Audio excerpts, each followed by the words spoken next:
All right, let's go live. How's it going, everybody? Chuck Holton here, coming to you from my studio in Panama with another live episode of the Hot Zone. Thank you all for joining us. It looks like we've got quite a few people online already. Do me a favor and post where you're coming in from. Where are you watching from today? Because love to see that. I'll move that over here so I can see you better. And there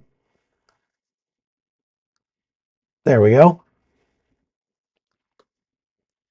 So President Trump put out this tweet I talked about a little bit at the end of the live yesterday, where he said, "I'm pleased to inform our many USA patriots that I'm designating Antifa a sick, dangerous, radical left disaster." So is he designating Antifa a sick, dangerous, radical left disaster, or is he saying they are one, and so he's designating them as a major terrorist organization? We're going to talk about this today because the question is... Sorry, fix your mic. It's a little harsh. A little hot? Yeah. Little loud, little... Okay, so how's that? Maybe not so bad now. So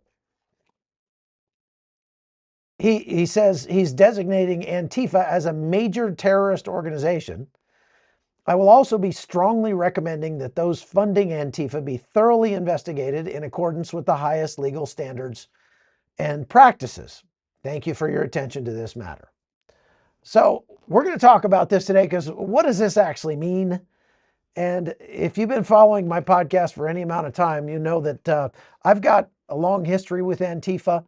I've spent a lot of time covering riots and protests around the United States, and I have had plenty of run-ins with Antifa without a doubt. We're going to talk a little bit about the history of Antifa and kind of what it actually is and what it isn't. It's kind of a nebulous organization for sure. And a lot of people really don't understand what Antifa is all about. And so the White House says they're going to label them a terrorist organization. But what does that really mean? How does that actually work? I'm also going to talk a little bit about what I think we will see in the future. I wrote an entire book about this that came out last November called Death of Civilization, in which I said that if Trump is the winner of the presidency, we are going to see a spike in politically motivated violence. Now, I'm not a prophet. I'm just, I've been doing this for a while, and I spent a good portion of the last Trump administration covering these riots and protests and political violence. And look, folks, this is the way the left operates. So if the right gets control and voting or, arranging the votes or whatever, they were unable to take power through their voting at the ballot box, well, you have a couple of other options. One is to vote with your feet, just leave. And many celebrities have threatened to do that. Very few have actually done it. And the other option is to vote with violence. Unfortunately, of course, we're a very divided country. About half of America hates President Trump and half of America loves him. So the half that hates him, in order to try to push their own agenda and try to thwart President Trump's attempts to actually change things in America away from what they wanted. So we're going to talk about this a little bit, that, for example, during the Biden administration, they were cracking down on parents at school board meetings and Christian organizations and nonprofits that wanted to maintain their Christian worldview and not allow like transvestites to come and work there or whatever. That was the kind of thing that the Biden administration was going after. Well, the Trump administration put a stop to that. Good on them. And now the people that were so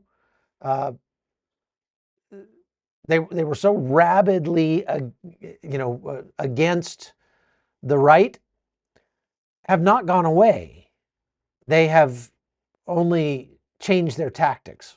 So what we're seeing in America, I'm going to make the case that we're seeing an insurgency of sorts.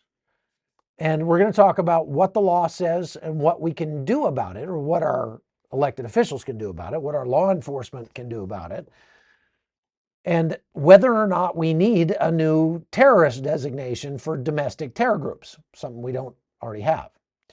But suffice it to say, folks, that it's a very dangerous, worrisome time in America. And when that happens, there's one asset class that benefits when things are chaotic and crazy in the world, and that's gold.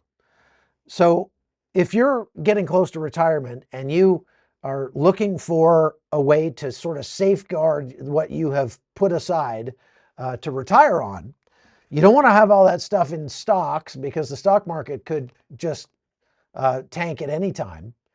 And there are forces out there, which I'll talk about today, like George Soros, who are literally making it their business to try to make the stock market tank. They're working to make that a self-fulfilling prophecy. And so a good place to find a safe haven for your money is gold.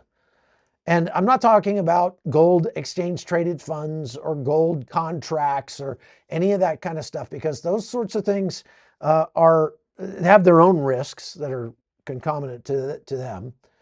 But what I'm talking about is physical gold.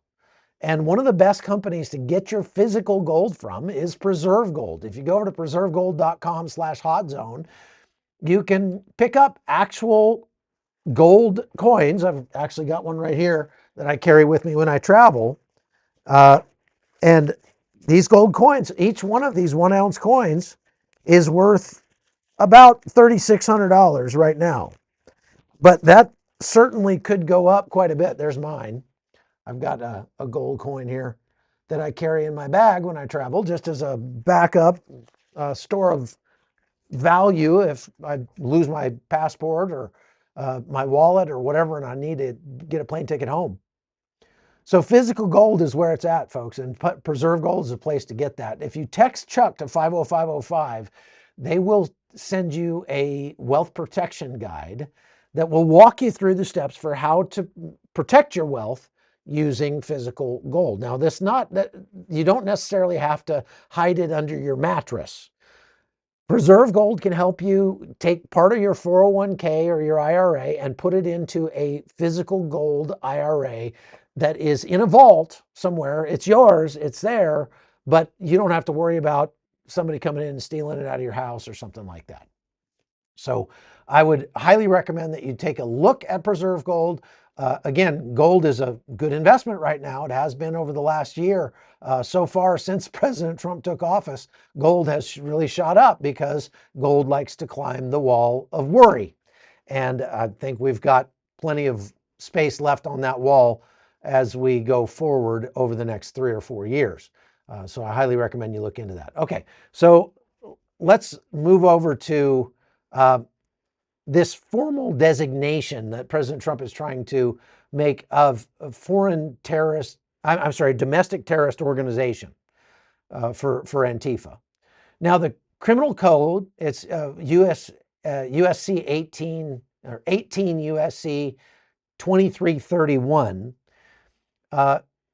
defines domestic terrorism, but there is no legal mechanism to designate a purely domestic group the way that the State Department would list like foreign terrorist organizations or something like that, like cartels or things like that exist outside of the United States. That being said, that doesn't mean that this is useless. This is something that we could put together a legal mechanism to designate purely domestic groups as a terrorist group.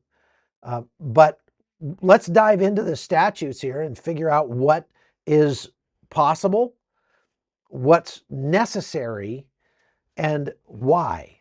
Okay?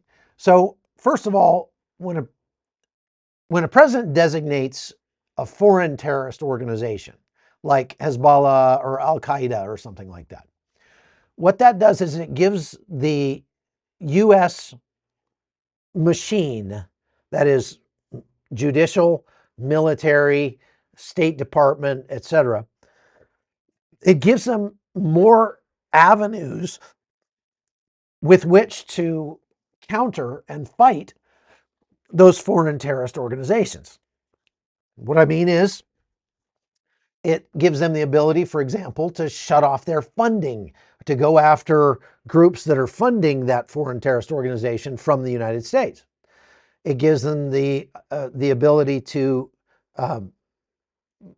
prosecute things that wouldn't ordinarily be prosecuted, or to put into effect intelligence gathering capabilities that wouldn't have been available if we didn't designate them as a foreign terrorist organization. And I don't want to go too far explaining all of that, just to we don't want to tell bad people things they don't need to know. But suffice it to say, it is useful to designate, like the Cartel de los Soles as a foreign terrorist organization, which President Trump just did in Venezuela. However, if you used those same tools against U.S. citizens in the United States, it would be largely unconstitutional, because in the United States, the Constitution gives us the right to not only free speech, but the right to free assembly. That means that we can get together and congregate with groups of people that think like we do, and we don't have to be afraid of the government cracking down on us. We have the freedom to organize, a freedom of self-defense. We have freedom of religion, etc. And we also have a right to privacy, to be secure in our homes. And so some of the things that a foreign terrorist designation would give the government the ability to do, the government cannot do if it's applied to a domestic organization. So then the question then becomes, what's the point? Why did President Trump do this? Well, part of the reason he did it was because he's trying to move the ball forward in terms of getting Congress to actually pass laws that are more robust and give the U.S. government the ability to more effectively enforce the law. Because really, when it comes down to it, the law, we have plenty of laws on the books that that criminalize a lot of the things that the Antifa group is doing. And I'm going to show you some of that now, because again, I've done a tremendous amount of reporting on this. So first, let me bring on Ben Dominic. He went on Fox News and gave a quick kind of summary of what the president did and why he thinks it's a good thing, and why Antifa is sort of beyond the pale in terms of just existing under normal American constitutional rights. That yes, we should be able to go after Antifa specifically. And he says, here's what he says about that. This is a move that the president actually made near the end of his term in 2020, though at the time that he made it, there wasn't really the opportunity to lean into it the way that I believe this second administration is going to. Namely that Antifa, to your point, is not just some vague ideology, as we were told by Christopher Wray and others at the time. Right. It's actually an organized group, and they've performed organized activity across the country in attacking, multiple different places, cities and facilities, including most recently in North Texas, where someone attacked an ICE facility there. This is a situation where you have these domestic terror cells that are organizing online, and they deserve to be investigated, particularly when it comes to the financial backing that they receive, which really has been a black box to this point. We deserve to know more about how they're getting funded. Okay, so he's talking about they are an organized group. A lot of people are saying, well, Antifa is more of an ideology than it is an organization. They don't have a headquarters. They don't have a centralized website. There's no leader for Antifa. And so it's kind of an ad hoc group of pasty-faced, skinny kids who are, enjoy going out and LARPing against the police and committing felonies with a mask on so that nobody can prosecute them for that. But Ben has a point that Antifa is organizing online.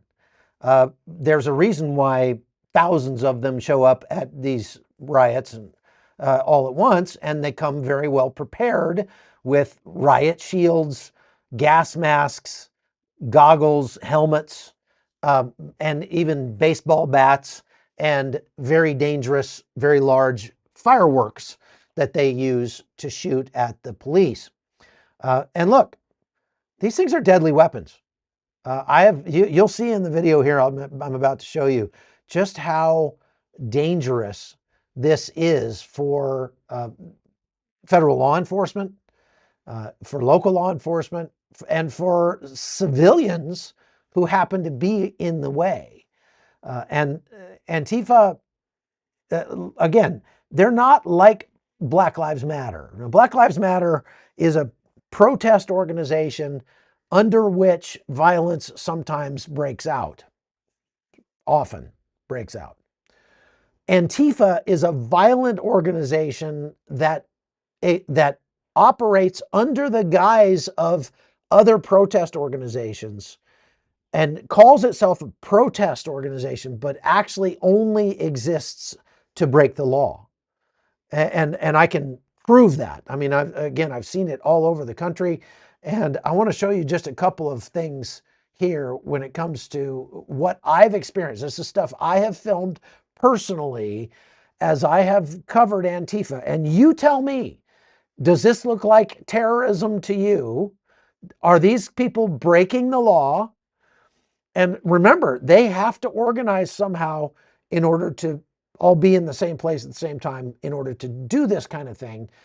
So take a look at what I saw at the inauguration of President Trump in Washington, D.C.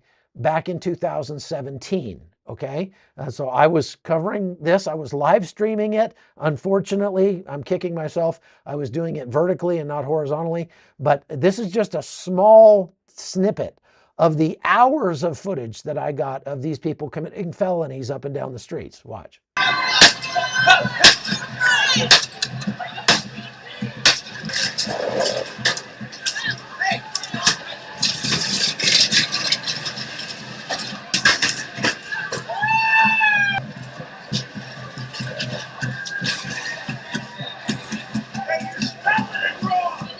Somebody said, hey, you're spelling it wrong.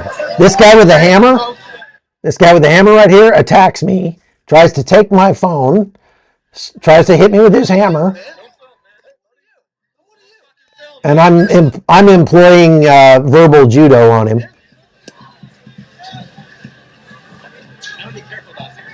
Hands up!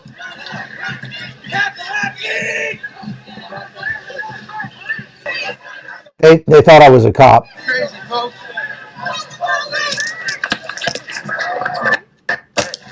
What are you doing? I'm on to you, man. Don't film, man. Hey, what are you? What are you? Fucking film, man. I'm on your side, all right? Okay, don't fucking take pictures. Chill out, man.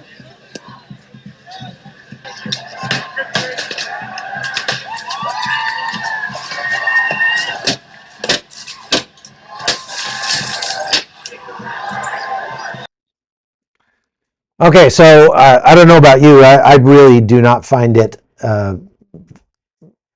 entertaining to watch violence and rancor and hatred like that But that is exactly what it looked like, and it continued to get worse throughout the day. That was right at the beginning of their march. They were smashing store windows. They were setting cars on fire. They were assaulting people. Anybody who was filming, like myself, got assaulted. I had a guy swing a tripod at me. That guy came after me with a hammer. I had people throwing rocks at me. People yelling that I was a federal agent. Everybody thinks because I have a short haircut and I don't look like a homeless, homosexual that that I must work for the CIA or something. And it just was continuously committing those kinds of felonies throughout the day at that inauguration ceremony. Now, I have to ask myself, what do they think they're accomplishing with that? Obviously, you see those guys, they're wearing, their black clad, they're all black masks so that nobody can tell who they are when they're committing their felonies. And as I'm there documenting that, they get pretty upset, even though they have their masks on.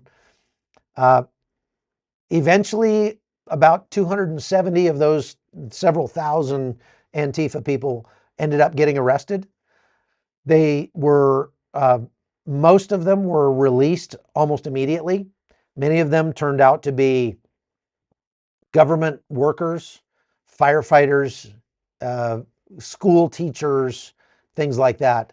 And they came specifically with the intent. I mean, you don't bring a hammer to a protest, right? That guy had a claw hammer on him. So those are the kind of clues that let us know, okay, these people are not just a protest organization. They're hiding their faces. They're bringing spray paint. They are bringing hammers and things to destroy property with. And they're using those things to commit felonies. So we already have laws against all of those things. And those laws just need to be enforced a little better.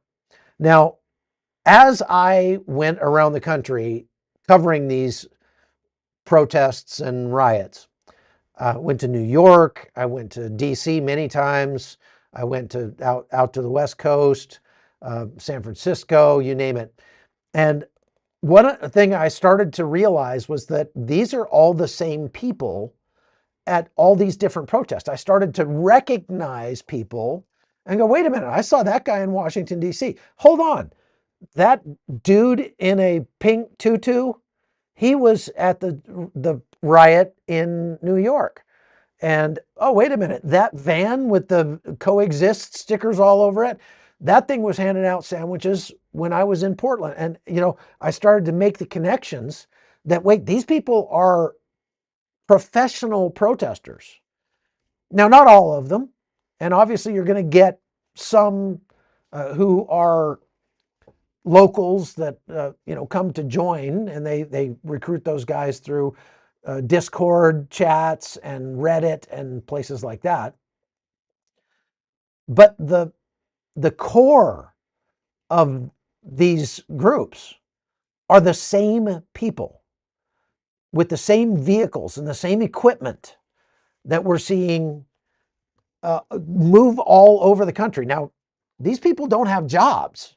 They wouldn't have time to do that. So the question is, how are they getting their funding?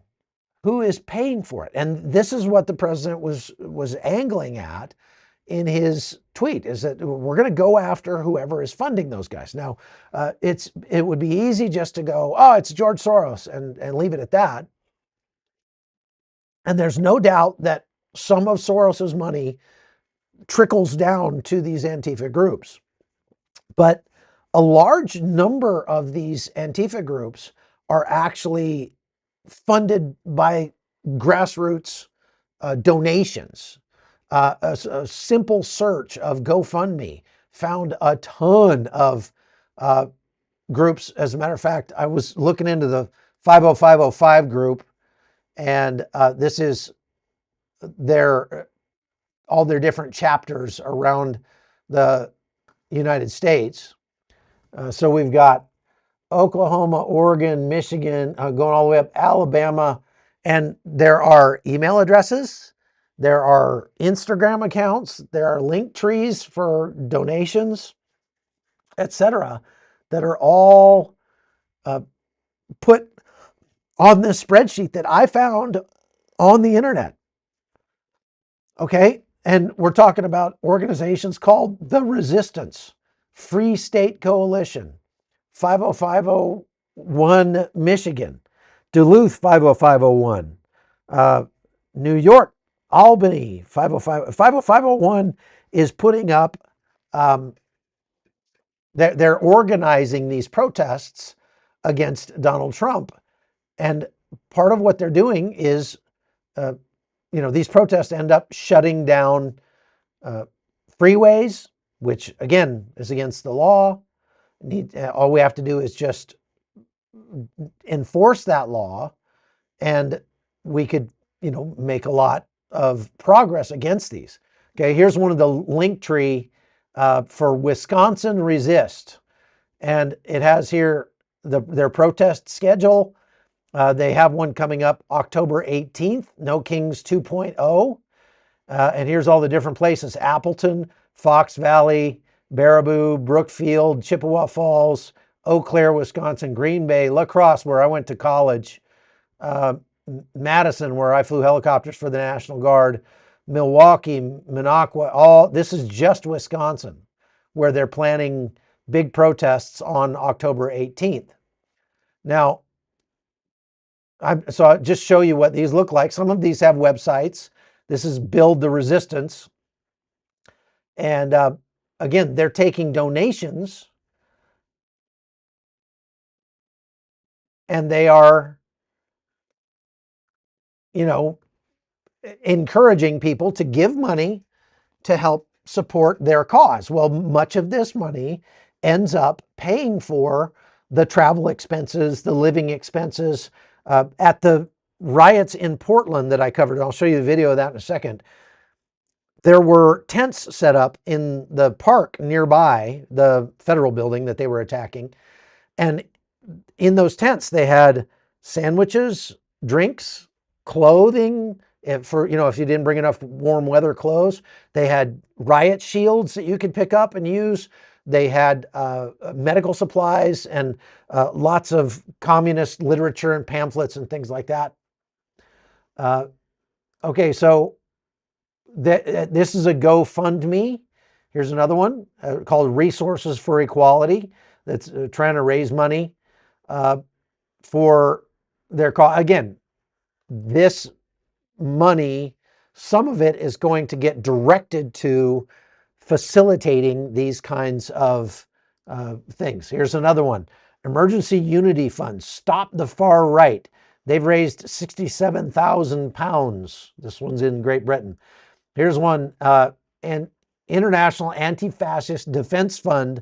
This is from 2020, raised $3,000. And I just looked into this guy. The organizer is a guy named American Johnson. American Johnson. I don't know if that's his real name or not. You tell me if you think it's his real name. But I looked him up, and it turns out the guy is a gay communist who lives in Vietnam. As a matter of fact, let's see if I've got his video here. Today I stand before you as a committed communist. Now, there are good aspects and bad aspects to these developments, and Trump is one of the bad aspects, because one thing that the internet also allows for is the spread of these cult-like social phenomena, like the red pill manosphere movement, the MAGA movement, MAGA movement, the redevelopment of things like white nationalism and white supremacism in the USA. And on that note, I want to talk about whiteness itself, because whiteness is a form of false consciousness. Okay, whiteness doesn't exist, and it's one of the most important and powerful tools that capitalists use to separate us. Whiteness and patriarchy, transphobia. I'm non-binary myself. I know the ways in which the LGBTQ plus community has been severely targeted. Okay, so that's the kind of person that I just wanted you to be able to meet him, so that it kind of put a face to these faceless organizations. And we were going back over here This guy raised $3,000 on this particular GoFundMe, and he may have many more. There are many more out there. Here's another one. We stand together supporting justice and equality, which is funny because they say we stand together and the picture is of them kneeling. But that's neither here nor there, I guess. There are also a lot of celebrities that have given to these organizations, and there's a list of them here. Drake, Chrissy Teigen, and Steve Carell. That makes me sad. I like Steve Carell. I think he's a good actor. He's pretty funny, but apparently he donates to some of these left-wing organizations. One of them is bail relief funds. Now, if we need to describe this, we need to explain this a little better. That a bail relief fund is a fund that's established specifically to bail people out of jail when they get arrested. So these Antifa protesters who are rioting in cities across America, when they get arrested, okay, here's the way this works. They commit a felony, the police are there, the police chase them down and tackle them. The first thing that happens is all of their buddies run in and try to de-arrest their friend by grabbing him and pulling him away from the police and fighting off the police and helping him escape and get away. Because, as is always the case, there are far more rioters than policemen. Many times they get away with it. They're able to attack the police, grab their buddy, pull him out of the police's hands and let him run away. And the police just have to, deal with it. They just have to go on. If they are unable to de-arrest their comrade, then he gets thrown in a paddy wagon and hauled off to jail, where he gets fingerprinted and mugshotted and stuck in a holding cell. Now, if it's in a left-wing jurisdiction, like Portland, Seattle, Washington, D.C., New York, they're probably not going to be there very long. The DA will likely refuse to press charges, and they'll just drop the case and let them go. But if it looks like they might have to stay there a while, then they can reach out to one of these bail relief funds, which will then pay the bail for their release.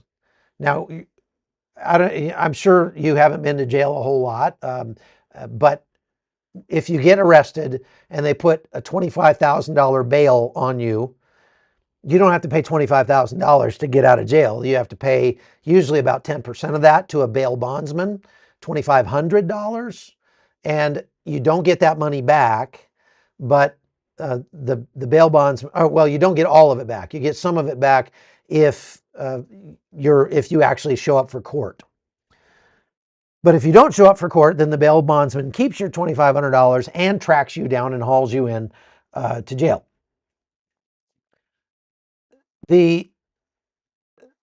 So these funds will pay the $2,500 or whatever it is to get you out of jail if you belong to one of these Antifa groups, and then hope that the left-wing DA will drop the charges eventually and you won't ever have to serve any prison time or go back to court or anything. In which case, the bail fund gets its money back, and sometimes the person who was arrested will get that money. And so there's actually a method by which the protesters themselves can get paid for getting arrested. They can actually make money on the deal. They come out ahead.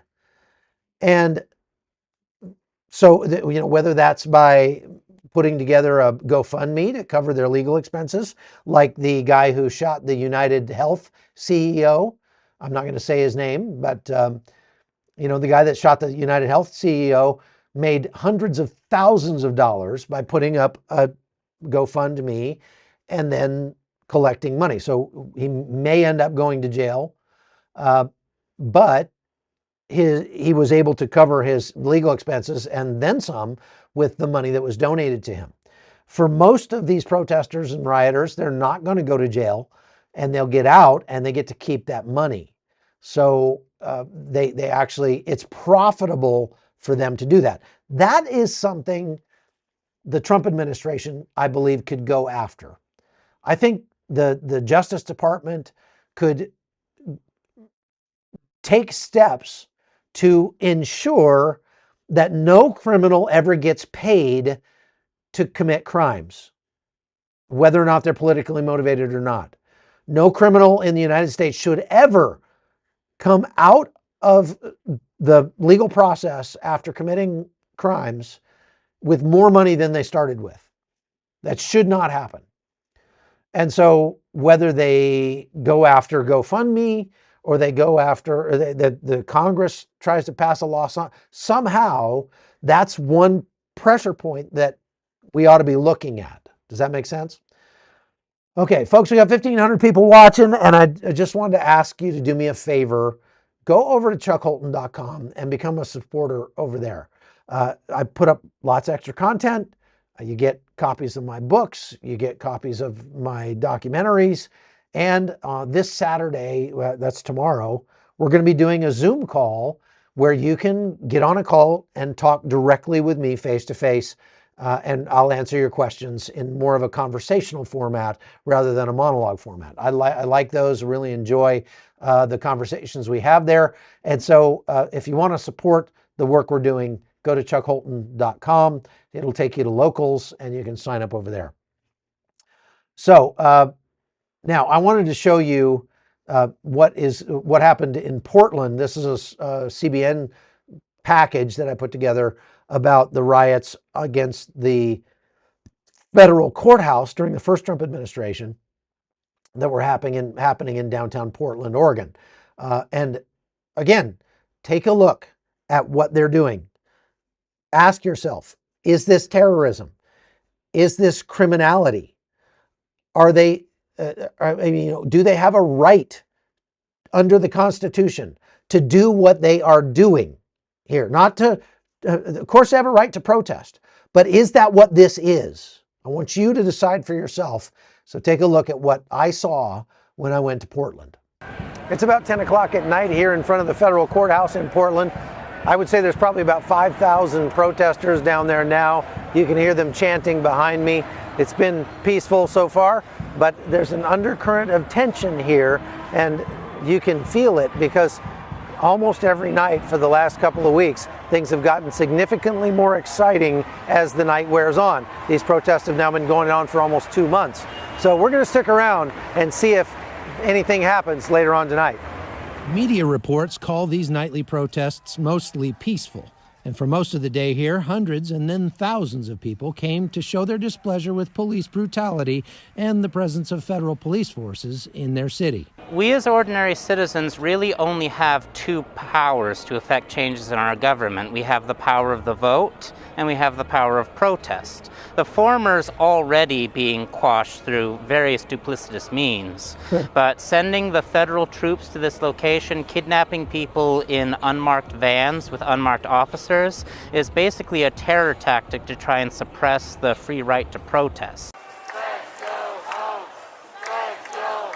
The crowd swelled after sundown, bringing another element with it.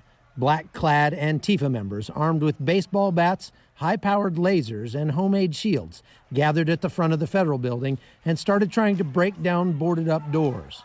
Several minutes later, law enforcement officers from the U.S. Border Patrol's tactical team emerged and pushed the crowd away from the building. As the peaceful protesters quickly backed off, Antifa members in expensive gas masks began throwing bottles and trying to blind the agents with the powerful green lasers. In response, the agents fired tear gas and stun grenades. A little bit of tear gas. That's exciting. Ooh, should have brought a mask. Oh yeah. Goggles, things like that. Pitched battles continued into the early morning as rioters lobbed dangerous fireworks toward police, leading to more crowd control measures. Whenever cops retreated into the building, protesters surged forward once again.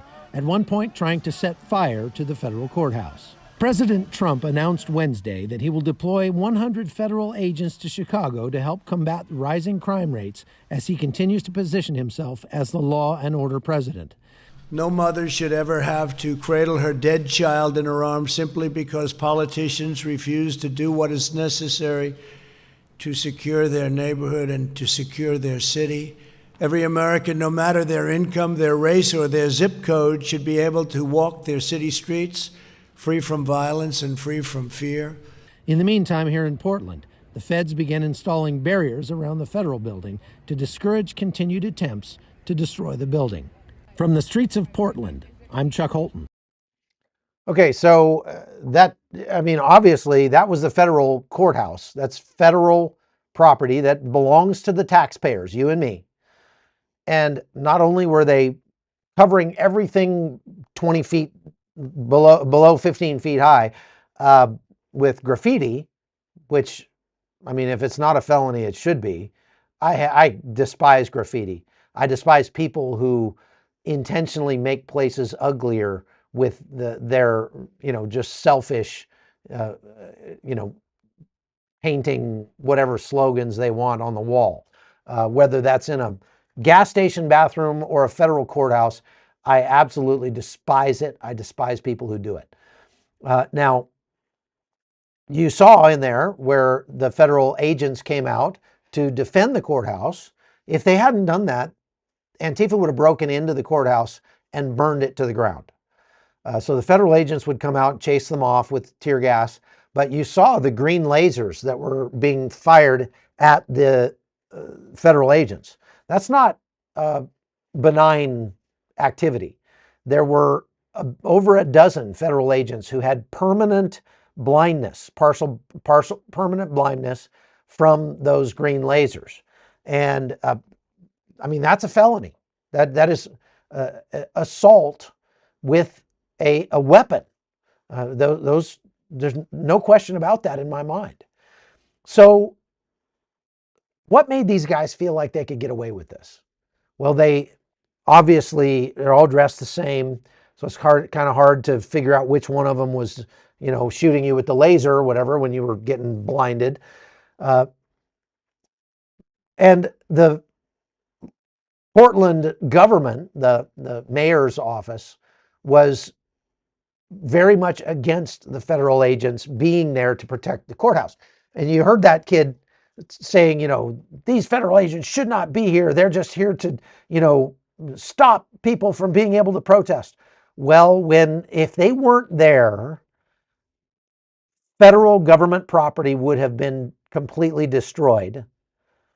Then yes, because if your protest is threatening to completely destroy multi-million-dollar taxpayer-owned businesses, buildings, then yeah, that's a protest that needs to be quashed, right?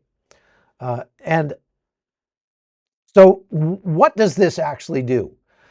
This changes the emphasis. So you can expect more joint operations, different agencies working together, the FBI, the ATF, local law enforcement, etc., working together, more aggressive use of existing tools. The Anti-Riot Act and the Civil Disorder Statute, both of those part of the 18 U.S. Code, and arson statutes for federal property. There's also 18 U.S. Code that covers conspiracy. And in some circumstances, they might fall under RICO statutes if prosecutors can prove an enterprise and a pattern of predicate crimes. So what I mean is these guys planning and organizing these things across state lines. Then they would fall under RICO statutes. So none of that requires new laws. We have laws on the books to cover all of those things. What we need is will. And this is where we've fallen short, even under the first Trump administration. The first Trump administration, he sent 100 federal agents out there. Well, there are tens of thousands of federal agents. And we could he could have sent enough federal agents to lock down the whole city if he wanted to. He could have called in the National Guard. And now he's starting to do that. And so as you see him sending National Guard troops into Washington, D.C. to put a stop to the out of control crime in Washington, D.C. He's talking about doing it in Chicago and even in Portland and other places. And it is making the left lose their ever-loving, whatever brain cells they had left are just jumping ship. Rashida Tlaib went absolutely off her nut in a congressional hearing the other day. You know Rashida Tlaib, right?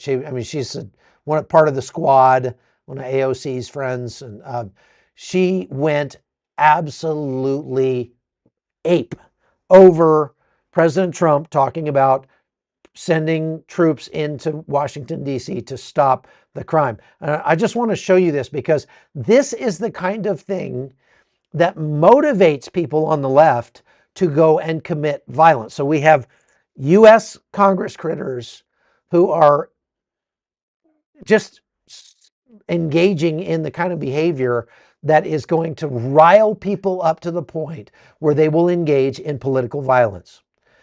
You tell me, okay, this is my assertion, but you watch what Rashida Tlaib said and you tell me if you think it was beyond the pale. This is insane. Just like in DC, home rule was won out of Black freedom struggle in the fight for civil rights.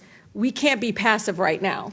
So nobody over there should take anything we say so personally as if we're attacking them. No, we're attacking a process. We're not attacking people here. And I think it's really important. We need to stand up against this fascist takeover. That's not a bad word. It's a fact. And here in DC and across the country, it is so incredibly important, Mr. Chair, that this committee does not allow rhetoric that defames or paints Washington, D.C. in a way that you all haven't really truly seen. You're just reading it. No, you're just reading it or something off of some. Will the gentlelady yield to a question? Yeah, I think it's really important. Will the gentlelady yield? No, I don't yield. I don't even have time. I can tell you. Your time's expired. It is expired, but Mr. Chair, nice. but you all live here, and you're not telling people the beautiful parts that you. Her time's expired, but she won't shut up. Okay, so it's so classy. This is just so. She just has zero class. And this is what we should expect from the left. You do see in our nation's capital. And no, it's just wrong how we're doing it. Chairman, I think it's insane that the gentlelady doesn't have an argument, but she's going to refer to me and some of my colleagues. Mr. Donald, we were from the Third Reich. This is insane. You're going to look at 14, 15-year-olds as a bunch of criminals? It's insane. Do I look like a member of the Third Reich to you, Ms. Tlaib? Please. Is that what I look like to you? You're the one taking your voting card. Is that what you think? Is that what you think? Is that what you think? No, that's unethical. I think it's radical and I think it's insane. And I'll respect everything that you say. But to say something like that to myself and a lot of my colleagues is way out of line. It's way out of line. It's way out of line. Regular order, Mr. Way out of line. Regular order. That's okay. But it's okay, right? That is not how it goes. It's okay, right? You hold yourself accountable before you talk about Hold myself accountable. Hold your own self accountable. How about that? Hold your own self accountable. How about that? Free DC and make sure you vote with your own voting card. Don't be giving it to somebody else. Tlaib. All right. Oh, so classy. Just so classy. I mean, it's so hard to take somebody seriously who's acting like that. Somebody who is supposed to be in the halls of power in the United States. She keeps getting reelected, folks. I mean, that's mind-boggling to me. Absolutely mind-boggling. There are enough people in the United States who look at that clown that they sent to the Congress of the U.S. Of the United States and say, yep, that's what I want there. Yep, that's exactly right. Unbelievable. But try to convince me that when you have somebody who is supposed to be the lead, one of the leaders of our country, a public servant that's supposed to be working for the benefit of all Americans, and she can't even have the common decency and decorum to shut up when her time is up in a congressional hearing, to let other people speak. And she's got to get that shrill shrieking going on there, at which nobody can hear what she's saying. Nobody understands anything she's saying. You can't, when people are talking over themselves like that, what's the point? Nobody understands anything. This is why the Bible says don't get involved in foolish and stupid arguments, because they just harm the people who listen. And so it will not be long, ladies and gentlemen, until you will see fistfights on the floor of the U.S. House of Representatives. I'm making a prediction right now. This is something that we see in developing countries and third world countries when they have, they get sideways. They'll have, full on knockdown, drag out brawls in their representative bodies.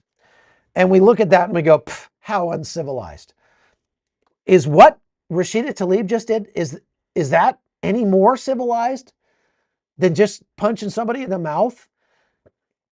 I have to say, if I had been sitting next to Rashida Tlaib, it would have been all I could do to refrain from any kind of righteous violence. I mean, holy cow. That is just, how do you feel about that? I mean, obviously we've got free speech, but there are rules in the House of Representatives as to who gets to talk and for how long. And she just tramples all over those rules all the time. This is not something that just happened once. This is something that she and the other members of the squad and a lot of the more radical members of the Democratic Party, they do constantly. I talked to my friend Clay Higgins, and he's like, you wouldn't believe the kind of stuff, that the tantrums that they throw on the floor of the House. There's no decorum. There's no class. And those are the kinds of things we ought to be putting out on major mainstream media outlets all the time to show the rest of the United States exactly what these people are doing.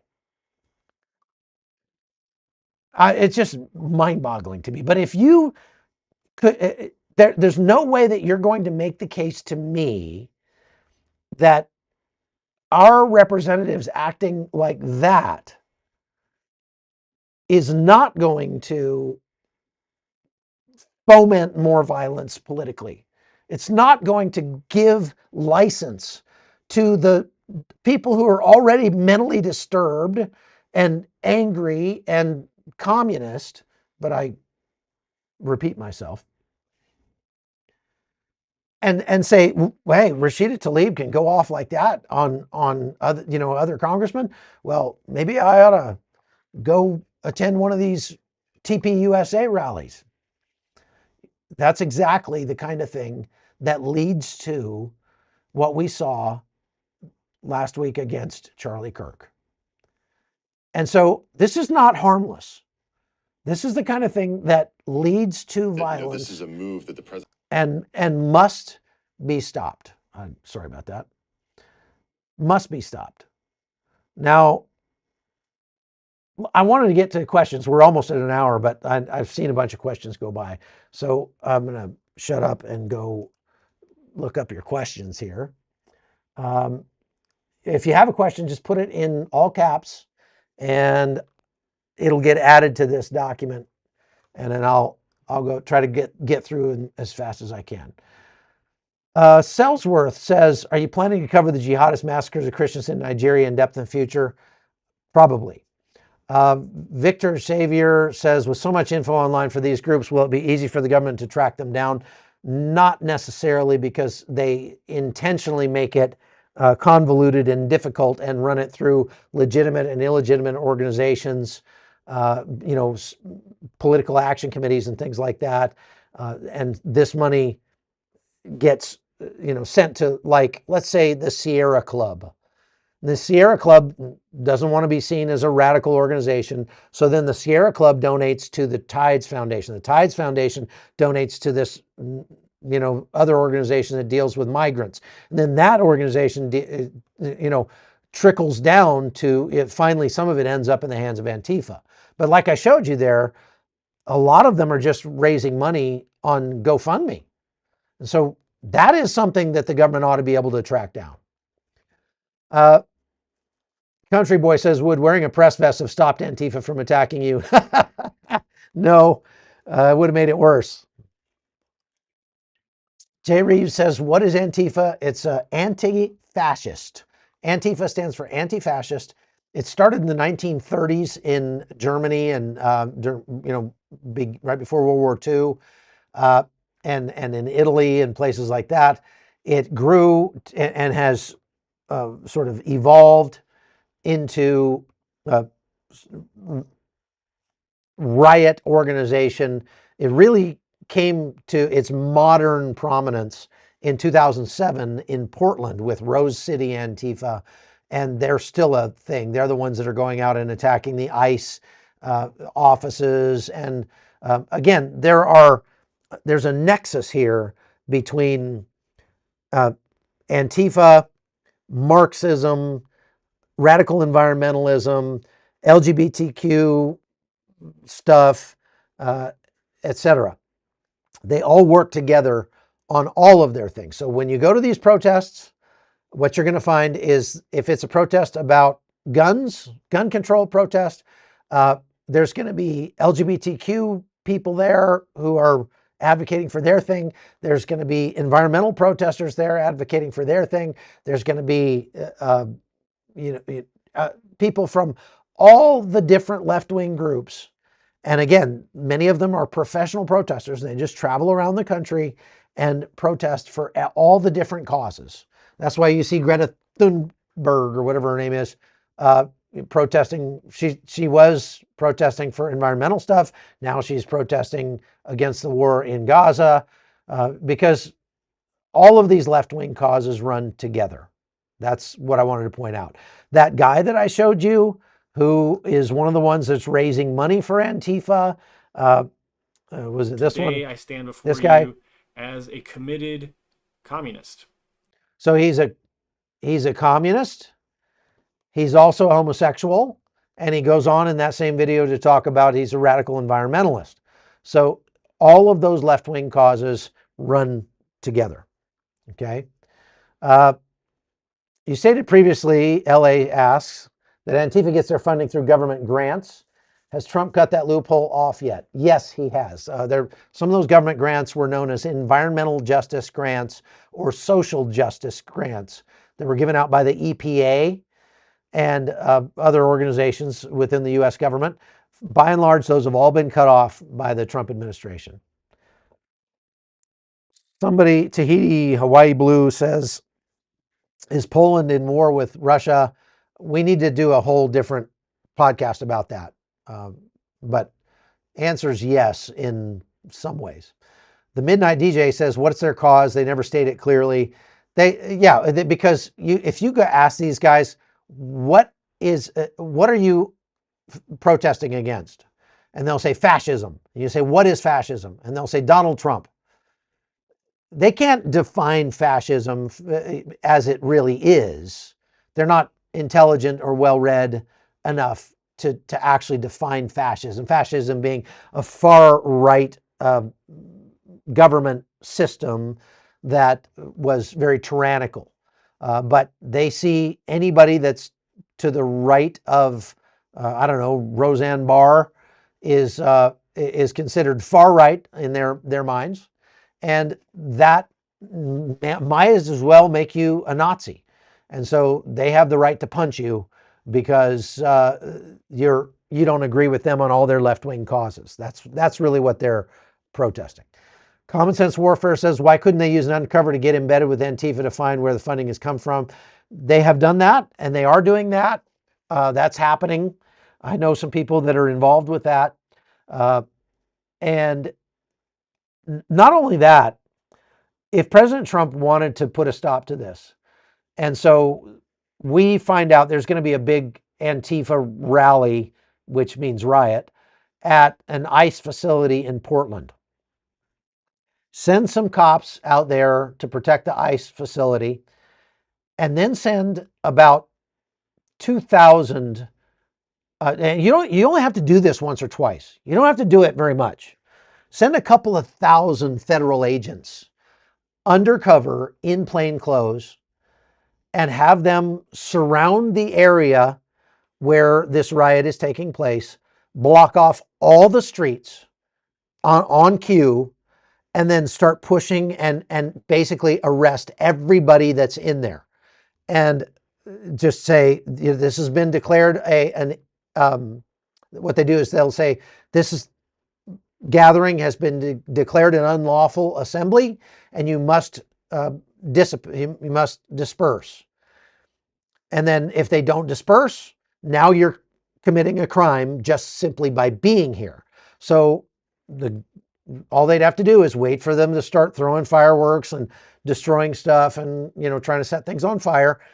And they would declare it an unlawful assembly, command them to disperse. When they don't disperse, you immediately lock off so they can't get away. And you arrest everybody that's dressed in black. And then you put them in jail and you sort them out later. This obviously presents some legal challenges, but I think it is very doable. That's exactly how the DC police stopped the riots that happened on Inauguration Day 2017. They corralled the rioters into a dead-end street, and then a street that they could block off, and then they blocked the street off so they couldn't get out, and then they arrested everybody that was still in that area. And if I was in there, I didn't get arrested because I was like, hey, I'm a journalist, and they were like, yeah, you got short hair, you don't look like a homeless person, so I'm sure you're a journalist, so go ahead, you're fine.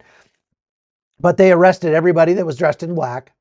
I saw where a few Antifa people were escaping through an alleyway and stripping off their black clothes, and they had other clothes underneath, and then walking away acting like nothing happened. So a lot of them did get away, but they were able to arrest a whole bunch of them and put a stop to the riot. All I'm saying is they just need to really crack down on this. President Trump has got to take it very seriously, and I believe he is. So kudos to President Trump for that. Kane Corso Mom says, so if they're labeled as a terrorist group, can they be federally charged since we know the blue states won't prosecute them? Possibly. That's a good question. Maricopa Joe, can we look at how the Symbionese Liberation Association or the Weathermen was treated by the FBI? Okay, maybe at some point. Falco, the Weathermen were bombing colleges and stuff back in the 60s. Falco says, if Antifa is an idea with no leaders, then why are they worried about it? Because it's not an idea with no leaders. They do have enough of a structure to make it possible to go after them. Lord Peanut says, a good friend has been turning more and more left-wing extreme. He's on Reddit and Discord most of the day, 50-something. His wife is a normal Catholic. How can we help him wake up? Holy cow. Invite him out to dinner, like get him away from his stupid computer. That's the kind of thing that radicalizes somebody to the point where they're ready to commit violence. Tony Bobo says, since they've declared terrorists, what's stopping them from getting arrested on site? Well, just wearing black. I mean, again, these are an ad hoc group, so it's not like they have a uniform. Their uniform is they wear all black. But wearing all black is not a crime. Covering your face in many places is not a crime. Maybe more cities should make it a crime. If you are going to protest, you may not wear a mask. And that's really hard to get around because a lot of them say, oh, well, I'm immunocompromised. I have to wear a mask. And then they'll wear a medical mask or whatever. But they're doing it to cover their face. This is the kind of thing that it's not going to be easy, because to safeguard the constitutional rights of every American and not pass a bunch of laws that would make it easier for us to take out Antifa, but would also make it easier for the next administration that happens to be left-wing to go after conservatives. That's a tall order. That's going to be difficult. And so they're taking it step by step. There are things that can be done, but it's not going to be as simple as just arresting anybody that is dressed in black. Beagle Mom says, how can Omar and Tlaib stay in Congress? I've been asking that question for a long time. People keep voting for them, which I don't understand. The Spotter says, Antifa is mostly Jewish members. I know that's not true. I've run into a whole bunch of these guys. They're pasty-faced American white kids. There might be some that are Jewish. Many of them do come from well-to-do families, but it's not primarily Jewish. That's just anti-Semitism right there. So Spotter, do better, right? Can you please name other domestic terrorist organizations historically and how they were stopped? Well, there's a good book that talks about terrorism. I'm trying to remember the name of it. I read it years ago. I want to say it was Guns, Germs, and Steel, but I don't think that's it. And basically what the message of the book is that terrorism in any form never ultimately succeeds because it ends up alienating the very people in the community. Nobody likes terrorists. Nobody wants terrorism in their community, even if it's directed at other people in their community. Ask the people of Portland who are left-wing themselves, but who are absolutely fed up with Antifa because they keep marching through the streets at midnight with bullhorns yelling and screaming, which again should be a felony, should get you arrested like that. You do not have the right to walk through the streets with a bullhorn at midnight and keep everybody in town awake just because you're mad about something. You don't have the right to stand in the middle of the street and stop traffic just because you're mad about something. That is called kidnapping. Okay, there's a word for it. It's called kidnapping. If you're keeping me from going where I want to go, then you are kidnapping me in a sense, and you should be prosecuted for that. And that's all they have to do is start actually prosecuting these people for it. But as you mentioned, there are a lot of George Soros funded district attorneys across America who would refuse to prosecute that. And so we got to find a way around that. Terry in Circles says, how was the Antifa groups just this morning in Chicago still waving their flags when President Trump classed them as a terrorist group? Because we're not really sure what that means yet. That's what this podcast is about. We need to figure out what it means because we don't have a domestic terror designation yet. There's no such thing as a domestic terrorist designation. And so we need to figure out what that means. Lord Peanut says, do you think they're exactly like the Red Army? No, I don't. Lord Peanut asks also, why do Islamists and the far left unite when they have such different beliefs? Well, because their beliefs aren't all that different at their core. They might look different in terms of social mores, but that's all. At their core, their real objective is to destroy America. And so that they're not that much. I mean, I think that a lot of the Islamists look at them, thank you, V. I think a lot of the Islamists look at them as useful idiots and say, well, we're going to use these guys until we get in control and then we'll go after them as well. But that's neither here nor there. Doug Noble says, if they interfere with an arrest, would that make them liable for arrest also? Yes, but when there's 1,000 of them and there's only 15 or 20 cops, it's virtually impossible to arrest everybody. Like they can't do it. And this is what I'm saying. Like what they need to do is sneak in a whole bunch of undercover cops and then arrest everybody, like arrest everybody. If they're in that location, it's been declared an unlawful assembly and they're not leaving, then they need to arrest everybody and prosecute them.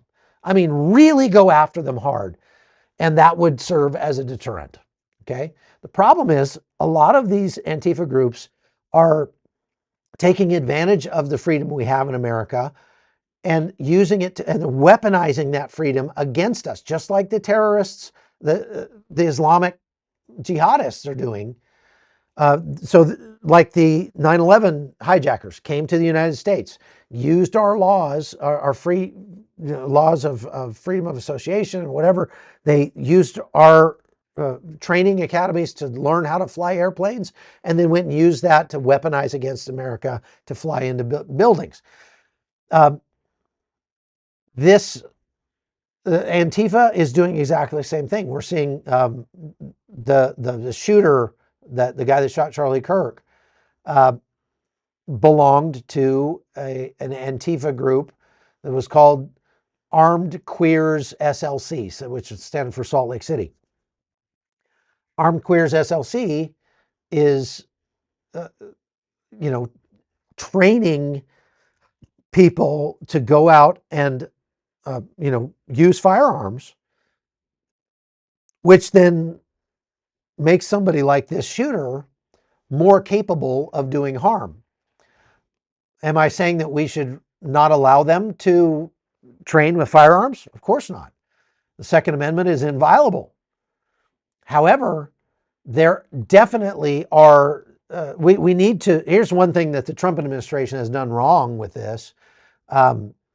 They have cut funding for federal justice organizations within the FBI and the Justice Department that were in charge of combing through reams of social media posts, data, to try to identify people who may become violent, who may become one of these, the next mass shooter or whatever.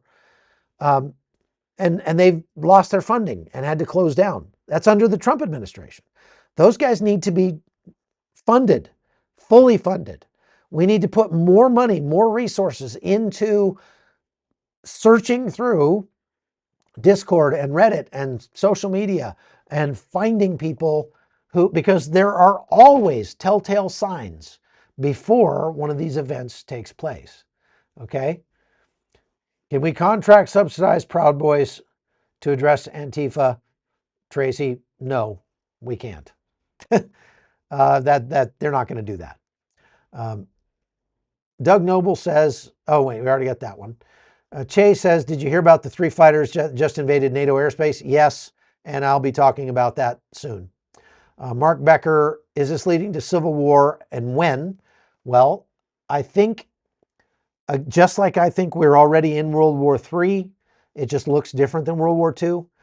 I think that you could in some ways say that America is already in the throes, or at least the initial stages of another civil war. But the next civil war is not going to look like the last civil war. It's not going to be Reds versus Grays and out, with regiments and, things like that. Not going to happen that way. It's going to be very different. We are very soon going to see the first weaponized attack inside America using a drone. May or may not be an explosive drone, but these guys are taking notice of what's going on in Syria and what's going on in Ukraine, what's going on in Gaza and Lebanon. And how do I know that? Because when I have been in Syria in the past, I've traveled to Syria many times, and I've run into Antifa guys in Syria who were there specifically to get combat experience, to get combat training, and then to bring that training back to their Antifa clan back in the United States. I've got pictures of these people. I've turned them into the US federal government.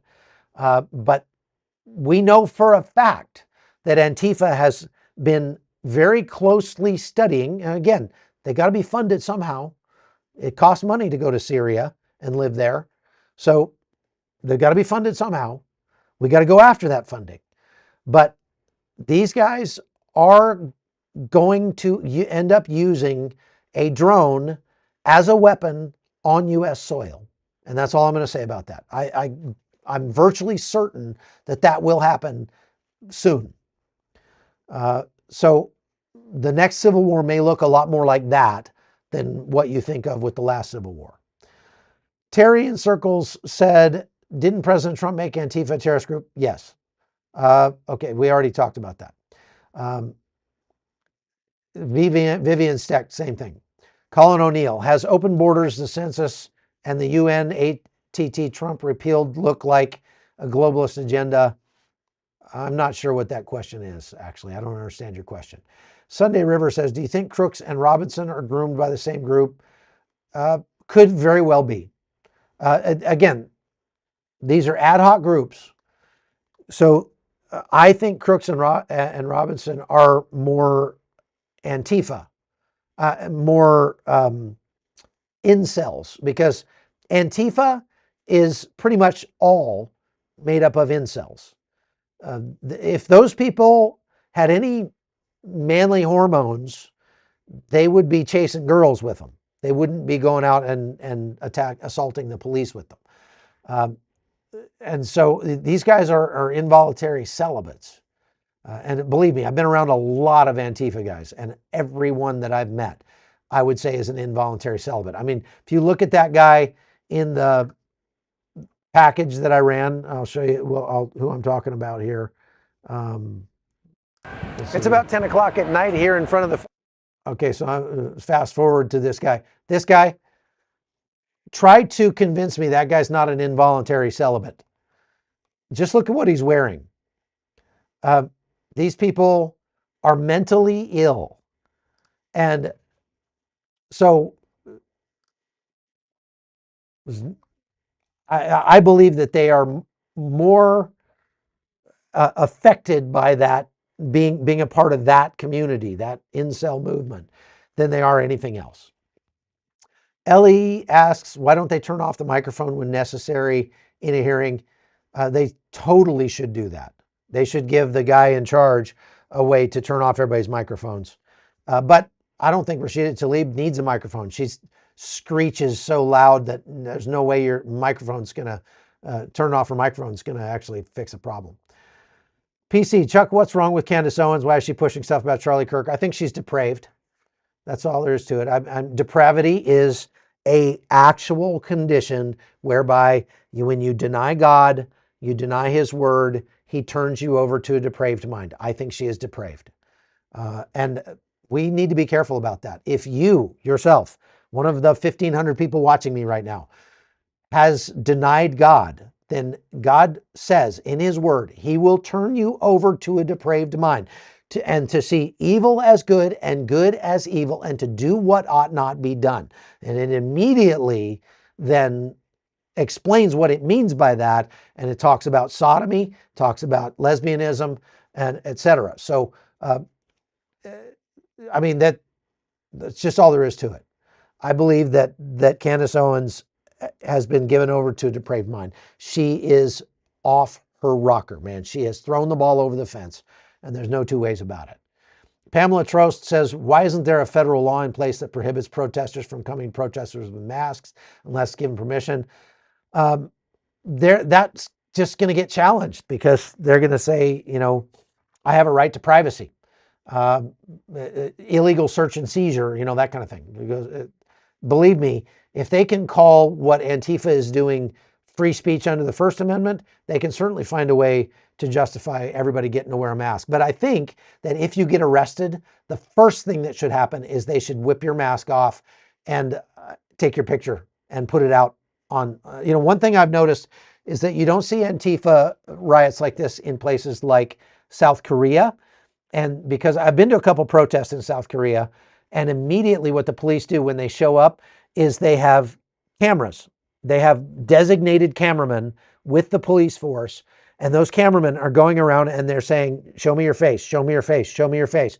And just by doing that, people are like, I'm not going to commit any crimes because they have my face on camera.